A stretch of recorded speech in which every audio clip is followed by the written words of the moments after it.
about float tanks. Rainbow sprinkles sprayed into my hive. It's what a float tank podcast is about. I would put chocolate into the shape of a magical sword and then eat it. Not really sure what that has to do with float tanks. Yeah, I'm the king of confections. I got a suit made out of marshmallows. Okay. All right. Hey, everybody. Welcome. I'm Graham. I'm Ashkahn. And this is the Occasional Solutions Podcast. Yeah, where we occasionally come on the air to talk about float tanks. It used to be the Daily Solutions Podcast. A slightly catchier name. Boy, but those are the days. yeah. Whew. 367 of them. But we're retired now, you know. We just kind of do these occasionally from time to time. Yeah, and, mainly when something strikes our fancy or, there's a news alert that we need to put out to the float world or like today. When really nothing important's going on, but we decided to come here anyway. But we have these microphones and, why not just get to work? Well, so what's been going on is that we've noticed a trend recently of a lot of existing wellness businesses, places that are doing different types of spa services or massage or, any range of kind of services wanting to add on float tanks to their facilities. So instead of just kind of brand new centers and, completely float dedicated centers and things like that, some, well-established existing businesses looking to floating as a kind of nice new additional service that can help bring new customers in or, attract people that wouldn't have otherwise come in for their other services to see everything that they're doing or just make them stand out from kind of the other wellness businesses in town or, for whatever reason wanting to add float tanks to their establishment. And yeah, I guess this is nothing new. We've seen wellness centers with float tanks for a really long time. And even as long as we've been doing the industry report, we see a lot of float tanks being paired up with other modalities and alternative wellness services. But I guess it's just gotten more so, and it used to be a lot of wellness centers that we'd see who are coming through our trainings and stuff like that who are just opening up and they're planning on, kind of building this all out together, like building their yoga studio at the same time that they're building these float tank rooms. And if anything, I guess we've just seen more and more people coming through now who, have been running a business for a while or have had a practice for, 10 or sometimes even 15, 20 years. 100, 200. yeah, for the last millennia or so. And, just now they're thinking about adding in float tanks. So it's interesting. Anyway, we thought we'd just talk about the kind of benefits of that and how to businesses do it. and how to do it. And we're going to be dishing it out. We're dishing out the information, so I hope you brought your sporks, And your bowl. No, we're dishing it out. So yeah, but they need something to put. Well, they would need the dishes. Dish. They would need Okay, dishes. yeah, which a bowl is a dish. Yeah, okay. I guess so. So what types of businesses have been adding in float tanks, I guess, is something that we could talk about here on our podcast. We've seen a lot of banks, classic Italian delis. Yeah, that's repo businesses. Well, mainly just because they have the float tanks that they've taken back. Yeah. So I guess you mentioned a few. Would you say massage and acupuncture? Basically chiropractor, repo business. I mean, it's a lot of places that already do services, whether like with practitioners or they have other kind of, devices like saunas or cryo or whatever else it is.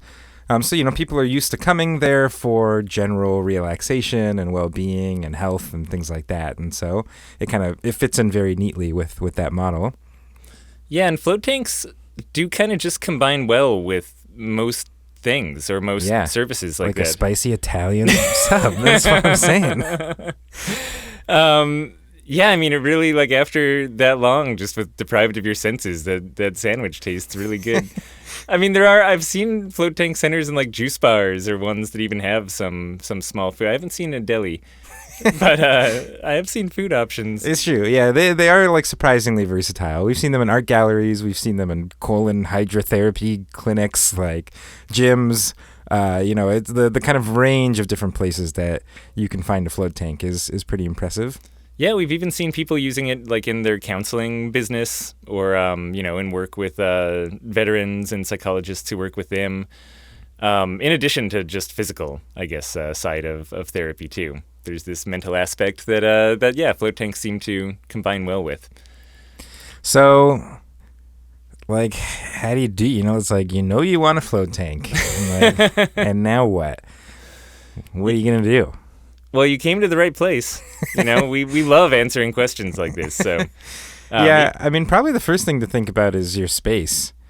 There's a lot to kind of know about how to properly install a float tank, and that is one of the things that is especially worth considering when you have an existing facility, because you don't get kind of the luxury of just being able to like choose a place specifically suited to how you want your float tanks to be set up. You have to be a little bit more creative and use what you have.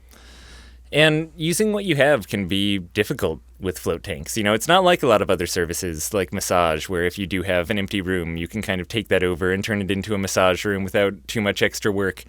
And, we talk a lot about this in other podcast episodes. So if this is one of your first times kind of tuning in, definitely go check out some of the other information that we have on the site. But building a float tank room is kind of crazy. Soundproofing and waterproofing end up being the two craziest parts of it. But because you're taking 2 showers per float tank and because of all the salt water, you're going to have to do some plumbing work, which often involves digging trenches. Because sound is such an issue and you're trying to eliminate all of it, often just the built-in walls that you have in whatever center that you're building this, or adding these float tank rooms onto just isn't enough. You need something a little more heavy-duty, which often involves tearing out existing walls, or at least tearing out one of the facing sides of them that go inward, and that can lead to other space concerns, and it kind of cascades from there. So, a lot of people, when they're thinking about adding in a float tank, really do just picture buying this device and putting it into this existing room that they have. So, I'd say that's one of the biggest things that can go wrong, really, is not realizing what a kind of big feat it is. And probably what's going to work best for you is kind of grouping these float tanks rooms together as much as you can.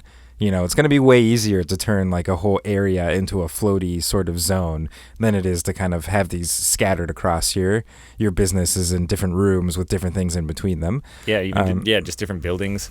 Yeah, different countries. Just one kind of driving around.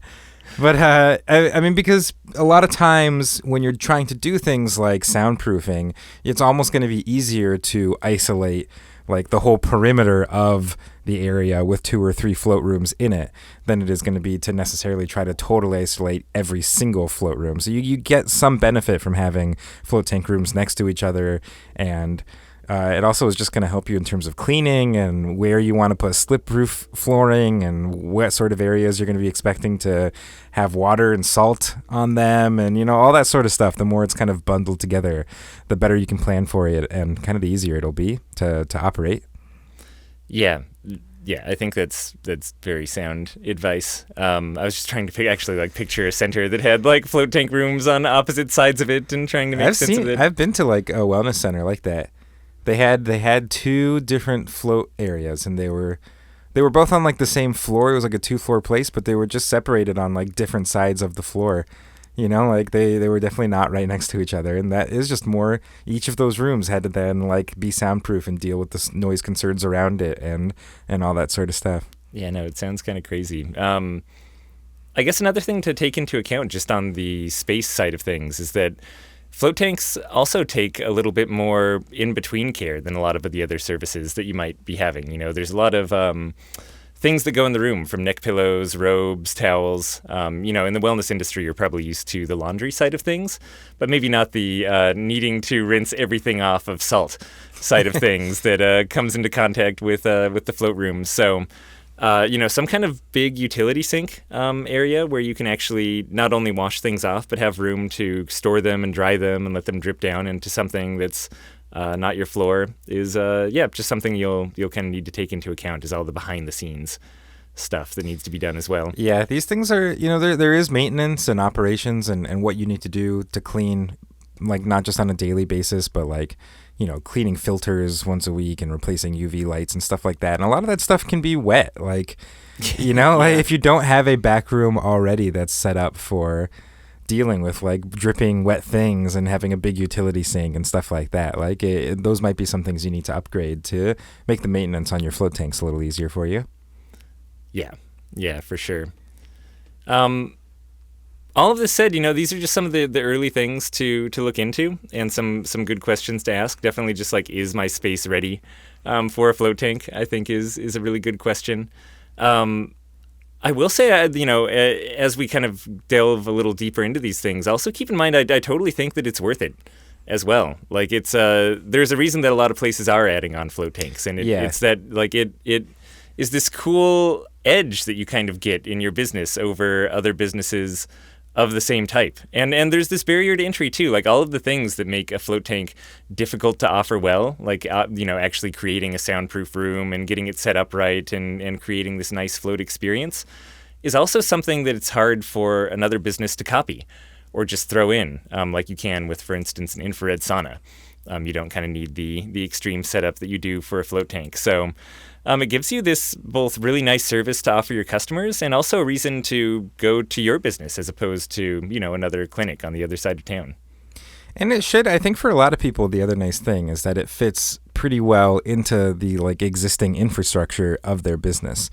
For us running a float tank center, we look at like our biggest expenses, things like payroll and stuff like that and rent and for in a lot of cases, people will be able to not really increase their costs on those things when they want to add float tanks in, right? I mean, if you already have an existing wellness business and you already have someone working the front desk and taking appointments and answering calls and stuff like that, like huge win, right? That's no increase in that cost to have these extra services on. The maintenance will be a little bit different, so that just depends on how much downtime somebody has. Like if they do have the time to take about, we usually say the in-between floats takes maybe like 5 minutes for one person to clean a room and turn it over to get it ready for the next person to go in. So you can kind of see if that sort of flexibility already exists with your staff. And if it does, like huge win, right? I mean, you're not increasing your payroll costs and you're adding these other services on. And that is the cool thing about float tanks is like, as long as you can get the cleaning and that part done, like the floats, there's nobody in there having to run the floats, right? Like the floats are just people sitting inside of the float tank, which is really nice. Yeah, what other lessons do I was just trying to think of like what things I would want to impart on young us, which is a subject that we've talked about at length in other podcast episodes too, but for wellness centers specifically. Yeah, I would get, I would just take stock of what you have in your business that would make noise. And consider keeping your float tanks like very far away from it. Yeah, no, that's solid. Right? Sure. Like there are other like devices out there that often are pretty big and sit on the ground, and while it may not even sound that loud to you when you're sitting next to it or using it, like it might be creating a lot of vibrations that go through the ground that you would totally be able to hear in a float tank. So if you do have a lot of other like unmanned services, or we've heard things like one we've heard a couple times was people having trouble with those chiropractor tables that click down, like they click up into a position and the chiropractor like WWE like wrestling slams down onto someone and it like clams down into position, I haven't experienced this, but I'm pretty much sure that's how it goes. Good mental image, yeah. Those are really loud. Any sort of like big clunking sounds and things like that, those are super hard to soundproof against. And even things like where your washing machine and dryer are, those are things that are just going to be continuously making noise, especially vibrational noise, and are things you're going to want to consider kind of keeping at a distance from your float tanks. Yeah, I guess also keep in mind, unless it's not obvious, or in case it's not obvious, that every room's going to have a shower in it as well. And that will, possibly put more demands on your water supply and hot water heaters and possibly even the supply coming in from your city, depending on what you're rated for the amount of water you usually use in a month. And if you're just adding on one float tank, it's not too bad. But, people are taking 2 showers for every float. So over the course of a day, you really can, if you're filling that thing up, go through quite a lot of showers, which, again, just depending on what type of business you're in. If you're in a shower relaxation business already, then like people just come to your shop specifically to take relaxing showers, then like you're probably set. you're done. Just put some float tanks in there. Also, buy your float tanks. Don't try to build them. That's something that you may or may not have heard that we're pretty adamant about. Yeah. We'll put some great links to both great just introductory construction float tank information, as well as some of our top tips. Like don't try to build your own float tank unless you're really into research and design and You want to start a float tank retired and have manufacturing millions company. of dollars to play around with. Yeah. I other than that, definitely go float. Don't just take our word for it. Go hop in float tanks, and if you can, go hop in a bunch of different types too. Start checking out different centers and really just get a sense for it. And Yeah, it is really cool. I mean, it like, did you not hear the "and" at the end of my sentence? I was about to say a second part. and it is really cool. I was picking it up. I got you. Like, it's really nice. It's like people have really No, I was good gonna say that too. experiences floating and doing other services, right? Like it's really enjoyable to float and get a massage, or float for before sure. you go and do chiropractor work, or float and then do acupuncture, or vice versa. And Eat that any of those sandwich, things. Yeah, float and have a big meatball sub. Like these are great experiences. So it is a really nice thing to not just it's not just that you're adding kind of one other service. It's kind of like you're building a whole nother range of like what sort of complementary services you can do.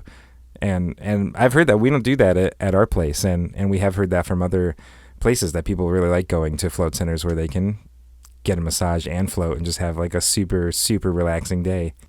Yeah, for sure. And if you end up floating before you do another service, it tends to just get your body all relaxed for it and get your brain all mellowed out. And it's just really this nice preparation. Like we've heard even from massage therapists too, that getting their clients floating before a massage just makes doing the massage so much easier, because it's kind of like the float tank did the hard work of getting all the muscles relaxed and loose and ready to go, and they can just hop straight into more of a deep massage. And then for after, it's really nice because it kind of sets in whatever work got done. Like if you get a chiropractic session and then you just go back out into the real world, you have like gravity pushing down on you, and it's really easy to slip right back into your habits. Versus hopping into a float tank, you kind of have this period of, 60 or 90 minutes where you're removed from gravity and removed from all the stresses of the world, and the work that you just got can kind of set in. So I've heard it both directions too, as far as, benefit for before or after, whether you hop in a float tank. Also, you get to float for free. So that, I mean, secretly, that's probably why you're actually even wanting to do this in the first place. So, might as well just come out with it. You just get to have a float tank that you can float in yourself, Which is pretty cool. Yeah. Getting to go on really long late night floats is also just very satisfying at your own center. Yeah. Cool. Well, we could keep talking about this, so let's do that. No, but we like to keep these episodes kind of digestible. Maybe we'll even come back and revisit this a little bit more. We haven't done this in a while, but if you have any questions specifically about opening Nice. center with other wellness practices in I don't addition even to floating, remember the website. it's floattanksolutions.com/podcast. Oh, that Yep. does sound familiar. Yeah, go. We still have a question box up there. We occasionally still get questions, and mostly spam offers for strange pills from overseas. But we'll do an reactivate episode on that pretty soon. Go send us your questions if you have any, and happy as always to answer them. We'll have a ton of great resources in the show notes too. So definitely go to that website page that I just described. floattanksolutions.com/podcast was that website page. And there will be a bunch of extra resources that you can look up there. Cool. Keep it mellow. As we always say. Yeah, that's how we end every episode. Keep it mellow. All right, bye everyone.